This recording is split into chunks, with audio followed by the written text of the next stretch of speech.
Vice President Johnson, Mr. Speaker, Mr. Chief Justice, President Eisenhower, Vice President Nixon, President Truman, Reverend clergy, fellow citizens.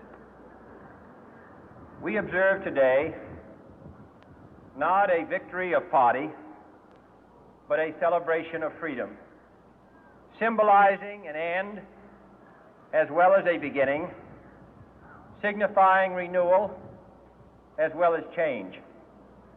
For I have sworn before you and Almighty God the same solemn oath our forebears prescribed nearly a century and 3/4 ago. The world is very different now, for man holds in his mortal hands the power to abolish all forms of human poverty and all forms of human life. And yet the same revolutionary beliefs for which our forebears fought are still at issue around the globe. The belief that the rights of man come not from the generosity of the state, but from the hand of God. We dare not forget today that we are the heirs of that first revolution.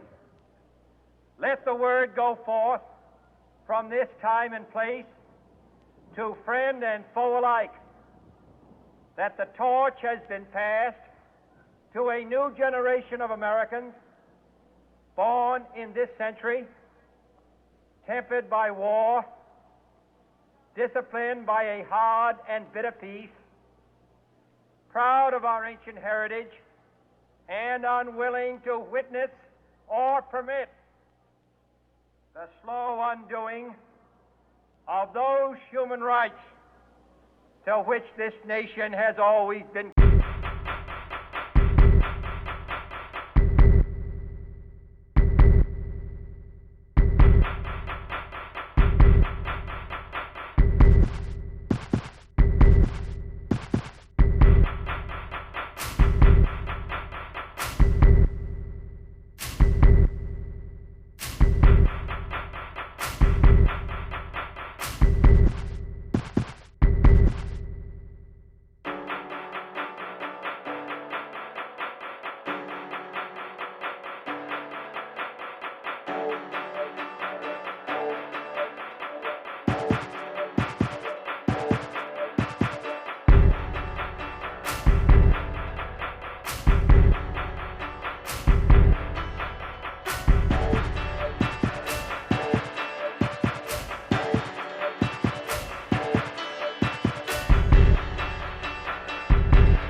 Shall not always expect to find them supporting our view, but we shall always hope to find them strongly supporting their own freedom, and to remember that in the past, those who foolishly sought power by riding the back of the tiger ended up inside.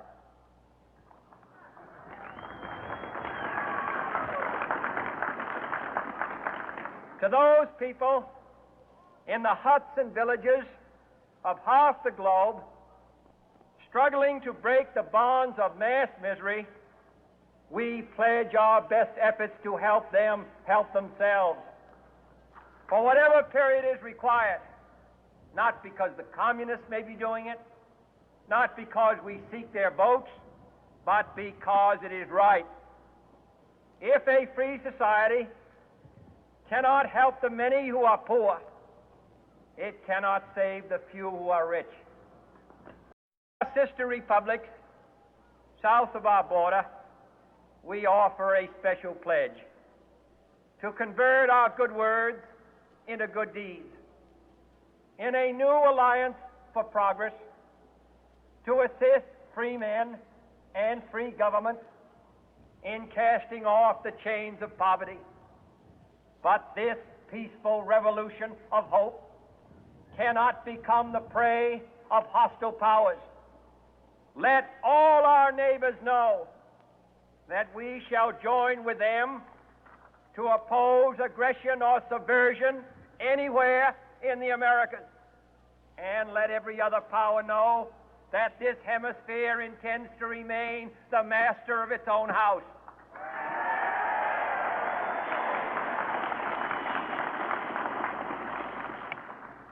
To that World Assembly of Sovereign States, the United Nations, our last best hope, in an age where the instruments of war have far outpaced the instruments of peace, we renew our pledge of support to prevent it from becoming merely a forum for invective, to strengthen its shield of the new and the weak, and to enlarge the area in which its writ may run.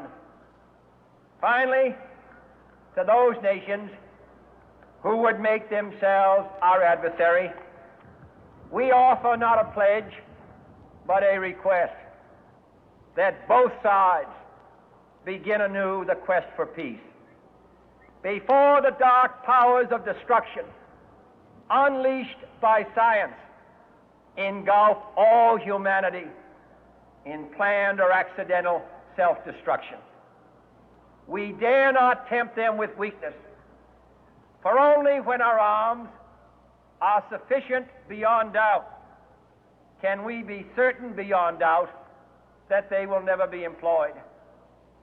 But neither can two great and powerful groups of nations take comfort from our present course, both sides overburdened by the cost of modern weapons, both rightly alarmed by the steady spread of the deadly atom, yet both racing to alter that uncertain balance of terror that stays the hand of mankind's final war. So let us begin anew, remembering on both sides that civility is not a sign of weakness, and sincerity is always subject to proof. Let us never negotiate out of fear, but let us never fear to negotiate. Both sides explore what problems unite us, instead of belaboring those problems which divide us. Let both sides, for the first time, formulate serious and precise proposals for the inspection and control of arms, and bring the absolute power to destroy other nations under the absolute control of all nations.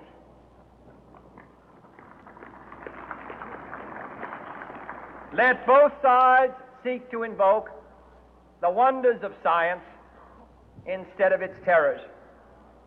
Together, let us explore the stars, conquer the deserts, eradicate disease, tap the ocean depths, and encourage the arts and commerce. Let both sides unite to heed in all corners of the earth the command of Isaiah to undo the heavy burden and let the oppressed go free. And if a beachhead of cooperation may push back the jungle of suspicion, let both sides join in creating a new endeavor, not a new balance of power, but a new world of law, where the strong are just and the weak secure and the peace preserved. All this will not be finished in the first 100 days, nor will it be finished in the first 1,000 days, nor in the life of this administration, nor even perhaps in our lifetime on this planet. But let us begin.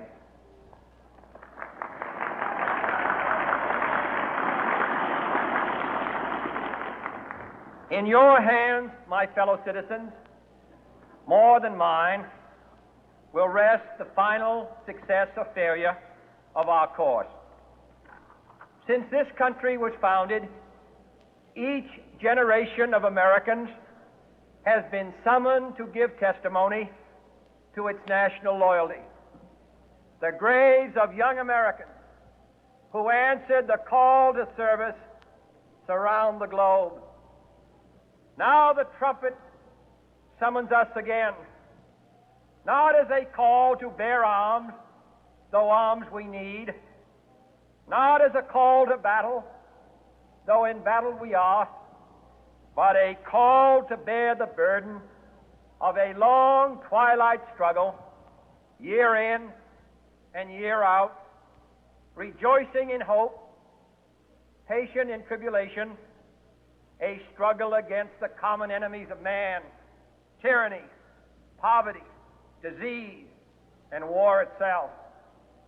Can we forge against these enemies a grand and global alliance,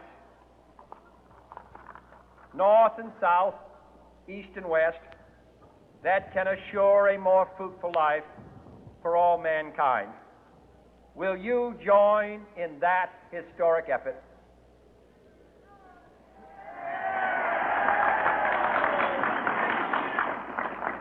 In the long history of the world, only a few generations have been granted the role of defending freedom in its hour of maximum danger. I do not shrink from this responsibility. I welcome it.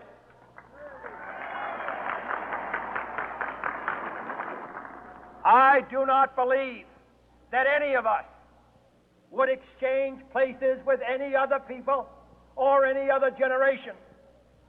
The energy, the faith, the devotion which we bring to this endeavor will light our country and all who serve it.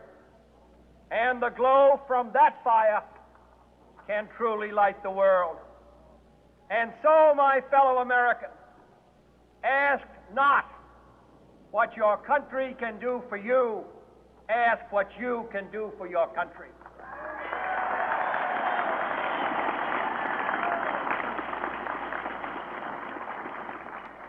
My fellow citizens of the world, ask not what America will do for you, but what together we can do for the freedom of man.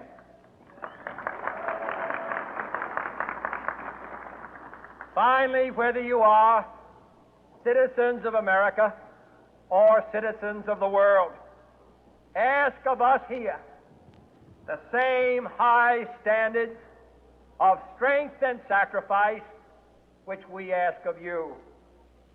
With a good conscience, our only sure reward, with history the final judge of our deeds, let us go forth to lead the land we love, asking His blessing and His help, but knowing that here on earth, God's work must truly be our own.